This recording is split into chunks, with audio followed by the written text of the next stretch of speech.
അപ്പോൾ നമുക്ക് ഇതിനകത്ത് പഠിക്കാനുള്ള ചാപ്റ്റർ എന്ന് പറയുന്നത് മൂന്നാമത്തെ ചാപ്റ്റർ, അതായത് നമ്മൾ +1 third chapter, classification of elements and periodicity in properties എന്ന് പറയുന്ന ചാപ്റ്റർ. അപ്പോൾ ഇതിനകത്ത് ആദ്യം പറയുന്നത് നമ്മളൊരു ഹിസ്റ്റോറിക് ബാക്ക്ഗ്രൗണ്ട് എന്നുള്ള രീതിയിലാണ് പറയുന്നത്. നമ്മൾ ഇന്ന് കണ്ടുപിടിച്ച അല്ലെങ്കിൽ ഇന്ന് നമുക്കറിയാവുന്ന എലമെന്റ്സ് എന്ന് പറയുന്ന സംഭവം, ആ എലമെന്റ്സിനെ ഉൾപ്പെടുത്തിയിരിക്കുന്ന യഥാർത്ഥത്തിൽ പീരിയോഡിക് ടേബിൾ എന്ന് പറയുന്ന ആ ഒരു സംഭവത്തിലാണെന്ന് നിങ്ങൾക്കെല്ലാം അറിയാവുന്നത്, ചെറിയ ക്ലാസ്സിൽ പഠിച്ചിട്ടുള്ളത്. അപ്പോൾ അതിന്റെ ആ ഒരു ഹിസ്റ്ററി അല്ലെങ്കിൽ നമ്മൾ ഇന്ന് ഉപയോഗിക്കുന്ന ഫെസിലിറ്റീസ് ഒന്നും യഥാർത്ഥത്തിൽ ഇപ്പം മോസ്റ്റ് മോഡേൺ ആയിട്ട് ഉപയോഗിക്കുന്ന ഫെസിലിറ്റി എല്ലാം ഒരു 5 അല്ലെങ്കിൽ ഒരു അങ്ങേറ്റം പോയ 10 വർഷത്തിനുള്ളിൽ ഇംപ്ലിമെന്റ് ചെയ്ത ആ ഒരു സംഭവങ്ങളായിരിക്കും. പക്ഷെ അതിനൊരു ഞാൻ ഇതിനകത്ത് പറയാൻ ഉദ്ദേശിക്കുന്ന ഒരു 200 വർഷം മുമ്പുള്ള ആ ഒരു ബാക്ക്ഗ്രൗണ്ട് ആണ് പറയുന്നത്. അപ്പൊ ആ 200 കൊല്ലം മുമ്പ് കെമിസ്ട്രിയിലും ആ പറയത്തക്ക കണ്ടുപിടുത്തങ്ങളോ കാര്യങ്ങളോ ഒന്നും നടത്തിയിട്ടില്ല. അപ്പൊ അതിന്റെ ഹിസ്റ്റോറിക് ആയിട്ടുള്ള ബാക്ക്ഗ്രൗണ്ട് പറയുമ്പോൾ അതിന് അതിൻ്റെതായ ലിമിറ്റേഷൻസ് ഉണ്ട്. അപ്പൊ അന്ന് കണ്ടുപിടിച്ച പല സംഭവങ്ങളുടെയും കുറിച്ചുള്ള ഡീറ്റെയിൽ ആണ് നമുക്കിത് പഠിക്കാനായിട്ടുള്ളത്. ഇപ്പൊ കൃത്യമായിട്ട് പറഞ്ഞു കഴിഞ്ഞാൽ നമ്മളിപ്പം ഒരു മേഖലയിൽ തന്നെ ക്ലിക്കായിരിക്കുന്ന ഒരുപാട് ആൾക്കാരുണ്ട്. ആ മേഖലയിൽ ആദ്യമായിട്ട് ആ മേഖലയിലേക്ക് വന്ന ആൾക്കാർ അവരാവണമെന്നില്ല. ഓക്കെ, അതിനുവേണ്ടി ട്രൈ ചെയ്ത ഒരുപാട് പേരുകൾ, ചിലർ ചിലപ്പോൾ ഫ്ലോപ്പായി കാണും, ചിലർക്ക് അതിൻ്റെ ഒരു പെർഫെക്ഷൻ കിട്ടിയിട്ടുണ്ടാവില്ല, അല്ലെങ്കിൽ സർക്കംസ്റ്റൻസസ് എന്തെങ്കിലും വെച്ചുകൊണ്ട് അവരതിൽ ക്ലിക്കാവാതെ പോയിട്ടുണ്ട്.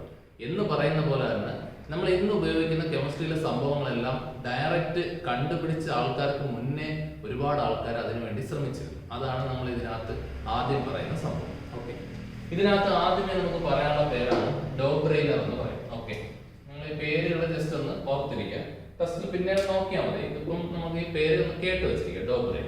ഡോബ്രെയ്നർ ആണ് ആദ്യമായിട്ട്. അതിന് മുമ്പായിട്ട് നിങ്ങൾ ചിലപ്പം 10ാം ക്ലാസ്സിൽ അതിന് മുമ്പ് പഠിച്ചിട്ടുണ്ടായിരിക്കും. എലമെന്റ്സിനെ ആദ്യമായിട്ട് ക്ലാസിഫൈ ചെയ്യാൻ ട്രൈ ചെയ്തത് ലാവോസി എന്ന് പറയുന്ന സയന്റിസ്റ്റാണ്. അന്ന് അറിയപ്പെട്ടിരുന്ന എലമെന്റ്സിനെ മെറ്റൽസ് എന്നും നോൺ മെറ്റൽസ് എന്നും രണ്ടായിട്ട് ക്ലാസിഫൈ ചെയ്തു. അപ്പൊ അതാണ് അദ്ദേഹത്തിന്റെ ക്ലാസിഫിക്കേഷൻ. അതിൽ മെറ്റലോയിഡ്സ് എന്ന് പറയുന്ന ഒരു വിഭാഗം ഉണ്ടായിരുന്നു. അതിനെക്കുറിച്ച് യാതൊരു എക്സ്പ്ലനേഷനും അദ്ദേഹം കൊടുത്തില്ല. അത് അദ്ദേഹത്തിന്റെ ക്ലാസിഫിക്കേഷന്റെ ഡീമെറിറ്റ് ആയിട്ട് പറയുമെന്ന് നിങ്ങൾ മുമ്പത്തെ ക്ലാസ്സുകളിൽ പഠിച്ചിട്ടുള്ളത്. പക്ഷെ നമുക്ക് ഇവിടെ അതിനെക്കുറിച്ചുള്ള ഒരു എക്സ്പ്ലനേഷൻ പറയുന്നില്ല. നമുക്ക് ടെസ്റ്റിൽ ആദ്യം കൊടുത്തിരിക്കുന്ന പേരാണ് ഡോബ്രെയ്നർ. അതുകൊണ്ടാണ് ഞാൻ ഡോബ്രെയ്നറിനെ കുറിച്ച് പറയുന്നത്. ഓക്കെ, ഇപ്പൊ ഡോബ്രെയ്നർ കൊണ്ടുവന്ന ക്ലാസിഫിക്കേഷൻ അറിയപ്പെടുന്നത് ലാ ഓഫ് ട്രയാഡ്സ് എന്ന് പറയും. ഓക്കെ, ഈ ട്രയാഡ് എന്ന് പറയുന്ന ഈ ഒരു പേര്. ഓക്കെ, ലാ ഓഫ് ട്രയാഡ്സ്.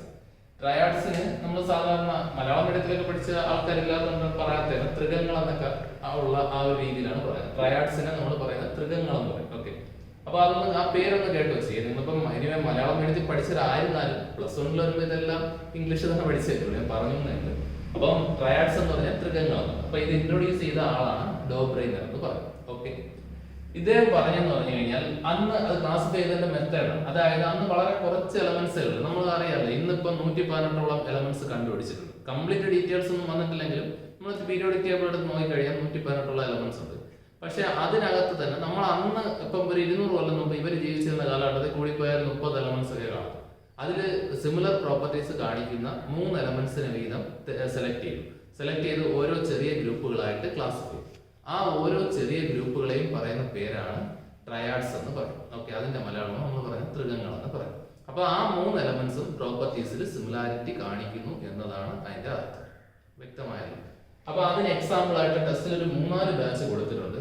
ഈ കൊടുത്തിരിക്കുന്ന സംഭവം അറ്റോമിക് മാസ് ആണ്. ഈ റൈറ്റ് സൈഡ് എഴുതിയിരിക്കുന്ന ഡിജിറ്റ് എന്ന് പറയുന്ന അറ്റോമിക് മാസ് ആണ്. നമുക്ക് അന്ന് എലമെന്റ്സിന്റെ പ്രോപ്പർട്ടീസ് ആയിട്ട് ആകെ അറിയാവുന്ന ഇമ്പോർട്ടന്റ് ആയിട്ട് അറിയാവുന്ന അറ്റോമിക് മാസ് മാത്രമാണ്. ഓക്കെ, അതുകൊണ്ട് അതിന് പ്രിഡോമിനൻസ് കൊടുത്തുകൊണ്ടാണ് അവർ ക്ലാസിഫൈ ചെയ്തത്. അപ്പൊ ഇതിനകത്ത് ബാക്കിയുള്ള ട്രയാഡ്സ് ടെസ്റ്റിൽ കൊടുത്തിട്ടുണ്ട്, പക്ഷെ അതിന്റെ വാല്യൂസ് ഒരുപാട് ഹൈ ആണ്. നിങ്ങൾ അത് വേണമെന്നില്ല, ഈ സംഭവം സിമ്പിൾ ആയിട്ടുള്ള ഇത് മാത്രം ഓർത്തിരുന്നത്. അതായത് ട്രയാഡ്സിന് എക്സാമ്പിൾ ആണ് ലിഥിയം, സോഡിയം, പൊട്ടാസ്യം. ഓക്കെ, ലിഥിയത്തിന്റെ സിമ്പിൾ Li, സോഡിയം Na, ഇത് K എന്ന് പറയുന്ന പൊട്ടാസ്യം. ഇതിൽ ഈ 3 എലമെന്റ്സും പ്രോപ്പർട്ടീസിൽ സിമിലാരിറ്റി കാണിക്കും. ഓക്കെ, അപ്പൊ അത് ഒരു പരിധിവരെ ശരിയായിരുന്നു. കാര്യം മോഡേൺ പീരിയോഡിക് ടേബിൾ നിങ്ങൾ എടുത്ത് നോക്കിയാലും ഫസ്റ്റ് ഗ്രൂപ്പ് എലമെന്റ്സ് ആയിട്ട് പറയപ്പെടുന്നത് lithium, sodium, potassium, rubidium, caesium, francium, ഇത്ര എലമെന്റ്സ് ആണ് യഥാർത്ഥത്തിൽ ഫസ്റ്റ് ഗ്രൂപ്പ് എന്ന് പറയും. അപ്പൊ ഉറപ്പായിട്ടും ഇതിനെ ഇപ്പോഴും നമ്മൾ ഈ മോഡേൺ ടെക്നോളജിക്കൽ പരമായിട്ട് പറഞ്ഞാലും അല്ലെങ്കിൽ ഇപ്പോഴത്തെ ഒരു രീതി വെച്ച് പറഞ്ഞാലും ഇതെല്ലാം ഒരേ ഗ്രൂപ്പിലാണ്. അപ്പൊ ഇതിന് എന്തായാലും ഒരേ കണക്കത്തുള്ള പ്രോപ്പർട്ടി. ഓക്കെ, അപ്പം ഈ സംഭവങ്ങൾ ഇങ്ങനെ അറേഞ്ച് ചെയ്ത ഈ ഒരു മെത്തേഡിനാണ് യഥാർത്ഥത്തിൽ ലാ ഓഫ് ട്രയാഡ്സ് എന്ന് പറയും. ഓക്കെ, അപ്പം അന്ന് അറിയപ്പെടുന്ന എലമെന്റ്സിന് 3 എലമെന്റ്സ് വീതം സെലക്ട് ചെയ്തത് സിമിലാരിറ്റീസിന്റെ ബേസിലാണ് സെലക്ട് ചെയ്തിട്ട് ഓരോ ചെറിയ ഗ്രൂപ്പുകളാക്കി തരംതിരിച്ചു. ആ ചെറിയ ഗ്രൂപ്പുകളെ പറയുന്ന പേരാണ് ട്രയാഡ്സ് എന്ന് പറയും. ഈ ക്ലാസിഫിക്കേഷൻ അറിയപ്പെടുന്ന പേരാണ് ലാ ഓഫ് ട്രയാഡ്സ് എന്ന് പറയും. ഓക്കെ, ഇനി അതിനകത്ത് തന്നെ നമ്മൾ ഒരു പ്രത്യേകതയും കൂടെ അദ്ദേഹം കൊണ്ടുവന്നു. അതായത് ഇവിടെ ട്രയാഡ്സിലെ ഫസ്റ്റ് എലമെന്റിന്റെയും ലാസ്റ്റ് എലമെന്റിന്റെയും അറ്റോമിക് മാസിന്റെ ആവറേജ് ആണ് മിഡിൽ എലമെന്റിന്റെ അറ്റോമിക് മാസ് എന്ന് പറയും. അതായത് നമ്മളിപ്പോ നോക്കാം, നിങ്ങൾ മാത്സ് പഠിക്കുന്നവരാണ്, നമ്മൾ സാധാരണ ആവറേജ് എന്ന് പറയുന്നത് നമ്മൾ എല്ലാം കൂടെ കൂട്ടിയിട്ട് എണ്ണം കൊണ്ട് ഡിവൈഡ് ചെയ്യും. ഓക്കെ, അപ്പൊ ഈ ഇതിനകത്ത് 7, 39, 30 കൂടെ ആഡ് ചെയ്യാൻ നേരത്ത് കറക്റ്റ് 46 കിട്ടും. 46നെ 2 കൊണ്ട് ഡിവൈഡ് ചെയ്യുമ്പോൾ 23. ഓക്കെ, അപ്പൊ ഫസ്റ്റ് എലമെന്റിന്റെയും ലാസ്റ്റ് എലമെന്റിന്റെയും അറ്റോമിക് മാസിന്റെ ആവറേജ് ആണ് മിഡിൽ എലമെന്റിന്റെ അറ്റോമിക് മാസ് എന്ന് ഉള്ള ഒരു റിലേഷൻ കൂടെ ഇതിനകത്ത് ഉണ്ടായി. ഓക്കെ, ഇതാണ് ലാ ഓഫ് ട്രയാഡ്സിന്റെ ഒരു മെയിൻ പ്രത്യേകതയായിട്ട് പറയുന്നത്. അതുപോലെ തന്നെ നമ്മൾ ഇന്ന് ഉപയോഗിക്കുന്ന എല്ലാ സംഭവങ്ങളും നമ്മളിപ്പം മോഡേൺ ടെക്നോളജിക്കൽ പരമായിട്ട് പറഞ്ഞാൽ എന്ത് സംഭവം, ഈവൻ ഈ മാർക്കർ ആയിരുന്നാൽ പോലും എല്ലാത്തിനും ഡീമെറിറ്റ് ഉണ്ട്. നമ്മൾ പറയപ്പെടുന്ന എല്ലാം തികഞ്ഞു എന്ന് പറയുന്ന ഒരു സംഭവം ഇന്ന് വരെ ഭൂമത്തൊട്ടായിട്ടില്ല. എല്ലാത്തിനും അതിൻ്റെതായ ഡീമെറിറ്റ് ഉണ്ട്. ഈ മാർക്കർ തന്നെ ഭയങ്കര പെർഫെക്ഷനോടുകൂടി എഴുതിയാൽ കുറച്ച് കണ്ടിന്യൂസ് എഴുതാൻ നേരത്ത് ഇതിന്റെ മഷി തീർന്നു കഴിഞ്ഞാൽ ഇത് പിന്നെ തെളിയത്തില്ല. അപ്പൊ ഇതിന്റെ ഡീമെറിറ്റ്. ഓക്കെ, അത് കണക്ക് നമ്മളിപ്പം എത്ര വില കൂടിയ ബൈക്ക് മേടിച്ചാലും എണ്ണ തീർന്നു കഴിഞ്ഞാൽ അതിനെ ഓടത്തില്ല. മനസ്സിലാവുന്ന എന്ന് പറഞ്ഞാൽ നമുക്ക് എല്ലാത്തിനും അതിൻ്റെതായ ഒരു നെഗറ്റീവ്സ് ഉണ്ട്. അതുപോലെ തന്നെ ഇതിനകത്തും ഒരു നെഗറ്റീവ് അല്ലെങ്കിൽ ഇതിന്റെ ഒരു ഡ്രോബാക്ക് എന്താണെന്ന് ചോദിച്ചു കഴിഞ്ഞാൽ, അന്ന് ഇപ്പം ഒരു 30ഓളം എലമെന്റ്സ് ഉണ്ടെന്ന് ഞാൻ പറഞ്ഞു. ഓക്കെ, ആക്യുറേറ്റ് ആയിട്ടുള്ള കണക്ക് വേണമെന്നില്ല, പക്ഷെ അതിൽ എല്ലാ എലമെന്റ്സും ഈ ഒരു സിമിലാരിറ്റി കാണിക്കത്തില്ല. ചില എലമെന്റ്സ് ഈ 3 എലമെന്റ്സ് ഇത് എടുക്കാനായിട്ട് കാണത്തില്ല. ചിലപ്പോൾ 3 എലമെന്റ് ലാസ്റ്റ് ചിലപ്പോൾ റിമൈൻഡർ ആയിട്ട് ഒരു 6 7 എലമെന്റുകൾ, അതൊന്നും ഈ രീതിയിൽ ക്ലാസിഫൈ ചെയ്യാൻ പറ്റത്തില്ല. ഓക്കെ, അപ്പം എല്ലാ എലമെന്റിനെയും കംപ്ലീറ്റ് എലമെന്റ്സിനെയും ട്രയാഡ്സ് ആക്കി മാറ്റാൻ ഡോബ്രൈനർക്ക് സാധിച്ചില്ല എന്നതാണ് അദ്ദേഹത്തിന്റെ ക്ലാസിഫിക്കേഷന്റെ ഡീമെറിറ്റ് എന്ന് പറയുന്നത്. ഓക്കെ, അപ്പൊ അത്രയേ ഉള്ളൂ നമ്മുടെ ലാ ഓഫ് ട്രയാഡ്സ് എന്ന് പറയുന്ന സംഭവം. ഇനി നമുക്ക് അടുത്ത പഠിക്കാം. അപ്പൊ നമ്മൾ പറഞ്ഞു കഴിഞ്ഞത് ലാ ഓഫ് ട്രയാഡ്സ്, അത് ഇൻട്രൊഡ്യൂസ് ചെയ്ത് ഡോബ്രൈനർ എന്ന് പറയുന്ന സയന്റിസ്റ്റ് ആണെന്ന് പറഞ്ഞു. ഓക്കെ, ഇനി ഇതിനകത്ത് നമുക്ക് പഠിക്കാനുള്ള അതിനുശേഷം വന്ന സയന്റിസ്റ്റ് ആണ് ലാ ഓഫ് ഒക്ടേവ്സ് എന്ന് പറയുന്ന സംഭവം ഇൻട്രൊഡ്യൂസ് ചെയ്തത്. ലാ ഓഫ് ഒക്ടേവ്സിന് നമ്മൾ മലയാളത്തിൽ അഷ്ടക നിയമം എന്നൊക്കെ പറയാറുണ്ട്, ചെറിയ ക്ലാസ്സിൽ പറയുന്നതാണ്. അപ്പൊ നിങ്ങൾ ഓർത്ത് വെച്ച് ലാ ഓഫ് ഒക്ടേവ്സ് എന്ന് പറയും. ഇത് ഇൻട്രൊഡ്യൂസ് ചെയ്തത് ജോൺ ന്യൂലാൻഡ്സ് എന്ന് പറയുന്ന ഒരു സയന്റിസ്റ്റ് ആണ്. ഇദ്ദേഹം ക്ലാസിഫൈ ചെയ്ത്, ഞാൻ ആദ്യമേ പറഞ്ഞു, ആകെ എലമെന്റ്സിനെ കുറിച്ച് അറിയാമായിരുന്ന പ്രോപ്പർട്ടി എന്ന് പറയപ്പെടുന്നത് അറ്റോമിക് മാസ് മാത്രം.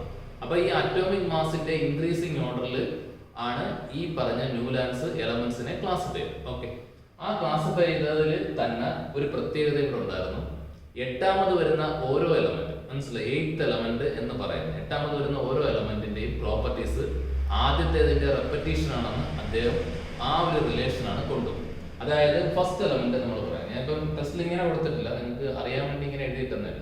ഫസ്റ്റ് എലമെന്റ് നമ്മൾ ബേസ് ആയിട്ട് പറയുന്നു. 8ാമത് വരുന്ന എലമെന്റ് എന്ന് പറയുമ്പോൾ 8ാമത്തെ എലമെന്റ്, അത് കഴിഞ്ഞിട്ട് പിന്നെ 15ാമത്തെ, അത് കഴിഞ്ഞിട്ട് 22ാമത്തെ, അങ്ങനെ 8ാമത് വരുന്ന ഓരോ എലമെന്റിന്റെയും പ്രോപ്പർട്ടീസ് ഫസ്റ്റിലത്തെ എലമെന്റിന്റെ റെപ്പറ്റീഷൻ ആണെന്ന് ഇദ്ദേഹം പറഞ്ഞു. ഓക്കെ, അങ്ങനെ ഒരു റിലേഷൻ ആണ് ഇദ്ദേഹം കൊണ്ടുവന്നത്. അങ്ങനെ ആ ഒരു 8ാമത് വരുന്നതിന്റെ ഒരു ബേസ് ആയതുകൊണ്ടാണ് ഇതിന് യഥാർത്ഥത്തിൽ ലാ ഓഫ് ഒക്ടേവ്സ് എന്ന് തന്നെ പറയുന്നത്. ഓക്കെ, അതുപോലെ തന്നെ ഇതിനും ഒരു കൃത്യമായിട്ട് ഇത് ഏതിനെ പോലെയാണെന്ന് വെച്ച് കഴിഞ്ഞാൽ, നമ്മൾ സാധാരണ സംഗീതത്തിൽ സരിഗമ പദനി എന്ന് പറഞ്ഞ ഒരു സപ്തസ്വരങ്ങളുടെ ഒരു ബേസ് പറയുന്നത്.